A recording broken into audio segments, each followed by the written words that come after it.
वो जो उसकी प्रैक्टिस होती थी वो इतनी खूबसूरत होती थी, उसकी पूजा होती थी, उसको माला पहनाई जाती थी, वो पाँव में घुंघरू बांधता था।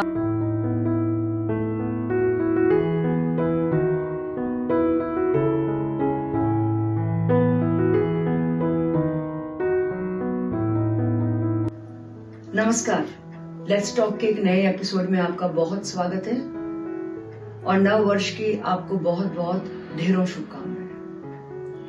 आज हम बात करेंगे कि बहुत ही प्राचीन काल में पानी कैसे संग्रहित किया जाता था, इकट्ठा कैसे किया जाता। जमीन का पानी, बारिश का पानी, तो कुएं होते थे, टांके होते थे, तालाब होते थे, झालरें होते थे और बावड़ियां होती थी। और अगर बावड़ी की बात करें तो सीढ़ियों के पाजेब पर खनकता है पानी, एक गीत बुनता है, कौन सुनता है, झमझम करता है। तो आइए आज हम विस्तार से बावड़ियों की बात करेंगे, उसके इतिहास में जाते हुए और कैसे बनी होगी, कब बनी। मारवाड़ में गीत गाया जाता है, कुंजी खुदाया कुआ बावड़ी रे पणिहारी जिए लो।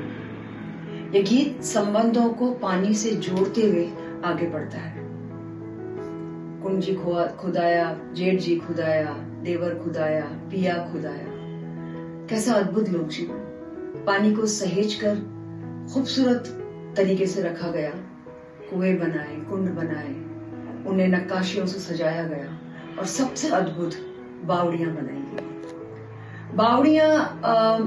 बावड़ियों में एक तरफ सीढ़ियां नीचे जाती हैं, ऊपर एक कुआं होता है, कभी कभी कहीं कहीं, और बूंदी की रानी की बावड़ी जो उसका बेहद खूबसूरत बेहतरीन उदाहरण है।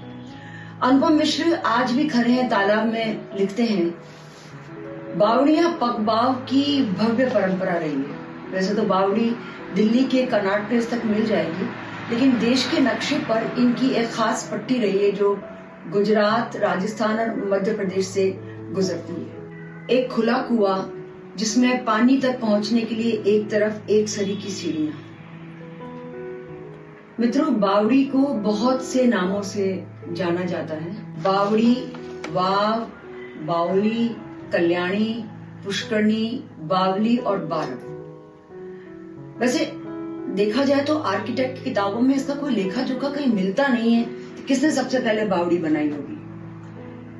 तो जिन्होंने सोचा होगा वो बड़ा ही कंटिन्यूअस प्रोसेस रहा होगा, कोई दीवाने रहे होंगे, या फिर गड्ढा हुआ होगा और बारिश का पानी जब उसमें आके गिरता होगा तो गड्ढा सारा पानी गटक लेता होगा, या फिर मिट्टी से गड्ढा भर जाता होगा। तो शायद पत्थर को गड्ढे पर बेतरतीब जमाते जमाते ये परंपरा बनी होगी।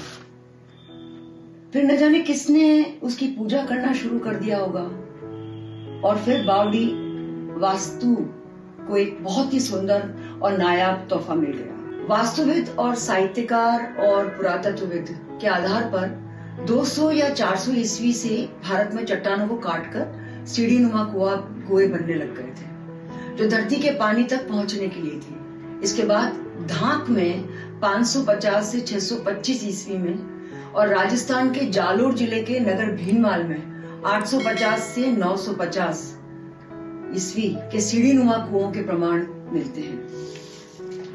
वैसे ये सिलसिला सिंधु सभ्यता से शुरू हुआ था।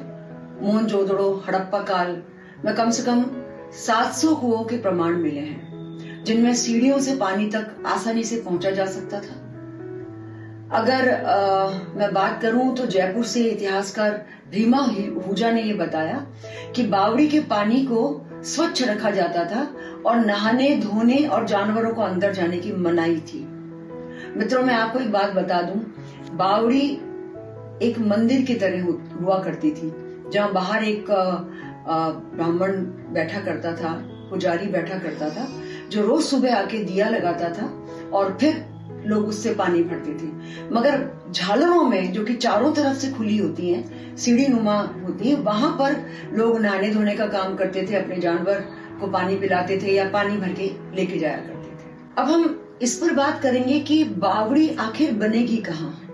मतलब ऐसा तो नहीं होता होगा ना कि कहीं पर भी खुदाई कर दी और वहां बावड़ी बनाती, क्योंकि अगर नीचे पानी नहीं हुआ तो वो सारी जो उनकी जो मेहनत थी वो व्यर्थ जा सकती थी। तो बावड़ी कहाँ बनेगी, ये एक शुभ दिन को राजा या साहूकार या कोई दयालु व्यक्ति लोग हित के अंदर या लोक जन के लिए जब बावड़ियां बनाते थे तो पानी वाले महाराज को बुलाया जाता था। ये बहुत अच्छी सी बात है। उनके पास में एक छड़ी नुमा यंत्र हुआ करता था और वो जमीन को देखते हुए, ये जो आज भी उपयोग में आता है, ये बता देते थे कि यहाँ पर पानी है जमीन के अंदर और आप यहाँ पर बावड़ी बनाइए। वो जो उसकी प्रैक्टिस होती थी वो इतनी खूबसूरत होती थी, उसकी पूजा होती थी, उसको माला पहनाई जाती थी, वो पाँव में घुंघरू बांधता था और नाचता कूदता त्योहार उत्सव की तरह वो उस पानी की खोज करता था। आप अगर इसका उदाहरण देखना चाहें तो आप केतन मेहता की फिल्म है भवनी भवाई, गुजराती फिल्म है, वो आप देखेंगे तो आप उसमें एक दृश्य है जहाँ पे बावड़ी बनाने के पहले उन्होंने पानी को खोजा। तो बावड़ियां 1 मंजिला और कभी कभी 5 मंजिल की बनी है, कभी कुएं जैसी बनी है, जिसका उदाहरण चंपारण में मिलता है। लेकिन इस नायाब जो हमारी धरोहर है उसको अंग्रेजों ने नकारा, या फिर ये कहेंगे कि समय के साथ साथ हम जैसे जैसे आगे बढ़ते गए तो ट्यूबवेल और पाइपलाइन से इनकी जो समझ है, इनकी जो उपयोगिता है वो लगभग खत्म हो गई है और अब ये जो स्थान है बावड़ियां जो है वो केवल पर्यटन स्थल हो गए हैं। तो आज मैं आपको हिंदुस्तान की 4 बावड़ियों के बारे में बताऊंगी जहां पे जरूर जाना चाहिए। जैसे मैंने कहा, जोधपुर की तापी बावड़ी और चांद बावड़ी और जयपुर की काले हनुमान जी की बावड़ी देखी जा सकती है। लेकिन उसके अलावा जयपुर से 99 किलोमीटर दूर है आभानेरी गांव, आभानेरी की बावड़ी। ये 8वीं-9वीं सदी में बनी थी और इसमें 3500 सीढ़ियां हैं जो 20 मीटर नीचे पानी के पास जाती है। इसे जरूर देखा जाना चाहिए। दूसरी, अहमदाबाद के पास गांव अडालज जो जिला गांधीनगर का हिस्सा है, वहां की वाव अडालजनी वाव कहलाई जाती है। खूबसूरत। मैं अगर ये कहूं कि भवनी भवाई जो फिल्म है वो उसी के आधार पर वो मतलब वो उसी की बात की गई है उसमें। तो ये 5 मंजिला गहरी है और हर मंजिल पे हिंदू, जैन, इस्लामिक नक्काशी की हुई है। 15वीं सदी में वाघेला वंश के राणा वीर सिंह ने ये बावड़ी बनवाना आरंभ किया था और उसके बाद में मोहम्मद बेगड़ा द्वारा के साथ युद्ध में वे मारे गए थे। बेगड़ा ने वीर सिंह की जो रानी है उनके सामने शादी का प्रस्ताव रखा, रानी रूपबा के सामने, और रानी रूपबा ने ये कहा कि अगर आप इस बावड़ी को पूरा करवा देते हैं तो मैं आपसे विवाह करने के लिए तैयार हूं। बावड़ी पूरी हुई, एक शानदार भव्य जो वाघेला का सपना था उसको पूरा किया। लेकिन जब बावड़ी पूरी हो गई तब रानी ने उसी बावड़ी के अंदर छलांग लगा के अपने प्राण त्याग दिए। उन्होंने वहां पर मरने से पहले संतों से कहा कि मेरी मृत्यु के बाद, ऐसा कहते हैं, ये कितना सही है तो नहीं मालूम, लेकिन ये ऐसा कहा जाता है कि उन्होंने उन संतों से ये कहा कि मेरे मरने के बाद आप इसके अंदर स्नान करना और इस पानी को पवित्र करना। बेमिसाल प्रेम की कथा, बेमिसाल प्रेम का स्मारक। वीर सिंह ने पानी से प्रेम किया, बेगड़ा ने रूपबा से प्रेम किया और रूपबा ने उस सपने से प्रेम किया। ऐसी प्रेम की मिसाल और कहीं मिलेगी नहीं और ऐसा किस्सा आप कभी सुनोगे नहीं। और अब हम बात करेंगे रानी जी की बावड़ी जो कि बूंदी में है। मैं जैसे ही रानी जी की बावड़ी में दाखिल हुई, जिसे 1699 में राजा राव अनिरुद्ध की छोटी रानी नाथवती ने बनवाया था, तो कानों में जैसे मौन बजने लगा। तब ठंडी हवा होती होगी क्योंकि पानी भरा होता था लबालब। ऐसा लगा जैसे हवा उल्हाना दे रही है। प्रवेश द्वार पर 2 हाथी और 2 मंजिला सीधी बावड़ी जिसमें 4 खंभों के ऊपर बहुत ही खूबसूरत नक्काशी की हुई। उसमें एक आला बना हुआ है जहां पर कि पुजारी आके और दिया लगाता होगा, और उसके बाद वो लोगों को कहता होगा कि अब तुम जाके पानी भर सकते हो। ऊपर कुआं भी है जहां से अगर जो बावड़ी में नहीं जा पाए वो कुएं से भी पानी भर सकती है। और अब हम बात करेंगे रानी की वाव की। गुजरात के पाटन शहर में 11वीं सदी की वाव जो 2014 में यूनेस्को हेरिटेज लिस्ट में शामिल हुई है। सोलंकी वंश के राजा भीमदेव की याद में इसे उनकी रानी उदयामती ने बनवाया, जो एक शानदार रचना है। 64 मीटर लंबी है, 20 मीटर चौड़ी है और 27 मीटर गहरी है, जो कि सरस्वती नदी के पास बनी हुई है।